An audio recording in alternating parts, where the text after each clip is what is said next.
जय श्री गणेश। आइए सुनते हैं श्री गणेश जी विनायक चतुर्थी की पौराणिक व्रत कथा।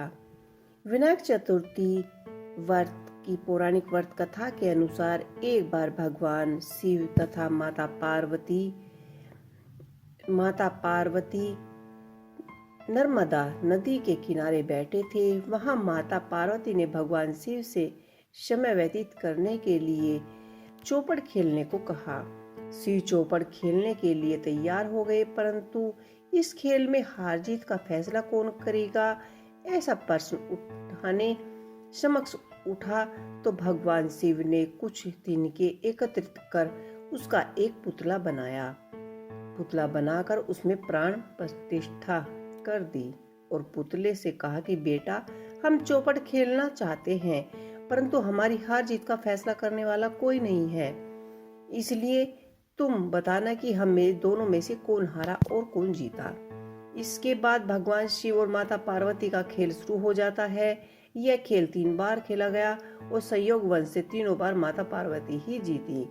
खेल समाप्त होने के बाद बालक से हार जीत का फैसला करने के लिए कहा तो बालक ने कहा महादेव की विजय हुई। यह सुनकर माता पार्वती क्रोधित हो गई और उसने उस बालक को लंगड़ा होने का श्राप दे दिया। बालक ने माता पार्वती से माफी मांगी और कहा कि यह मुझसे अज्ञानतावश हुआ है, मैंने किसी दोष भाव में ऐसा नहीं किया।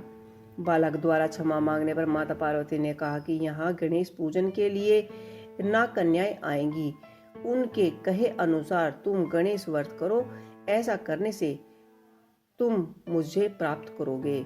यह कहकर माता पार्वती बालक द्वारा क्षमा मांगने पर माता पार्वती ने कहा कि यहाँ गणेश पूजा के लिए नाग कन्याएं आएंगी। ऐसा कहकर वह 1 वर्ष के लिए उसी स्थान पर नाग कन्याएं आई तथा नाग कन्याओं से श्री गणेश जी के व्रत की विधि मालूम करने पर उस बालक ने 21 दिन लगातार गणेश जी का व्रत किया।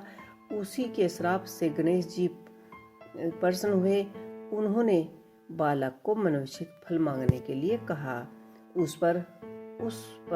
उस बालक ने कहा कि हे विनायक, मुझ में इतनी शक्ति दीजिए कि मैं अपने पैरों से चलकर अपने माता पिता के साथ कैलाश पर्वत पर जा सकूं और उन्हें देख सकूं।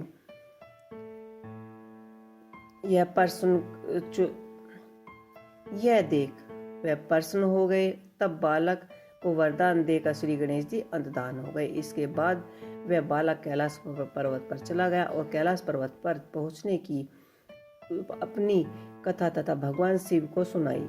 चौपड़ वाले दिन से ही माता पार्वती शिव से विमुख हो गई थी। अंत में देवी के रुष्ट होने पर भगवान शिव ने भी बालक के बताए अनुसार 21 दिन तक श्री गणेश जी व्रत किया। इस व्रत के प्रभाव से माता पार्वती ने मन से ही भगवान शिव के लिए जो नाराजगी थी वह सब कुछ समाप्त हो गई और चौपड़ वाले दिन से ही माता पार्वती शिव जी से विमुख हो गई थी, इसलिए उन्होंने भी 21 दिन का उपवास किया। तब यह व्रत विधि विधान से भगवान शंकर ने माता पार्वती को बताया। यह सुनकर माता पार्वती के मन में भी अपने पुत्र कार्तिकेय से मिलने की इच्छा जगी और माता पार्वती ने 21 दिन तक श्री गणेश जी का व्रत किया तथा दूबा, फूल आदि लड्डुओं से गणेश जी का पूजा अर्चना की। व्रत के 21वें दिन कार्तिकेय स्वयं माता पार्वती से मिलने आए। उसी दिन से श्री गणेश जी चतुर्थी का यह व्रत समस्त मनोकामना को पूर्ण करने वाला व्रत माना जाता है। इस व्रत को करने से मनुष्य के सारे कष्ट दूर होकर मनुष्य को समस्त सुख की प्राप्ति होती है। ये है विनायक चतुर्थी की व्रत कथा। आपको कैसी लगी मुझे कमेंट बॉक्स में लिख के अवश्य ही बताइएगा। जय श्री गणेश।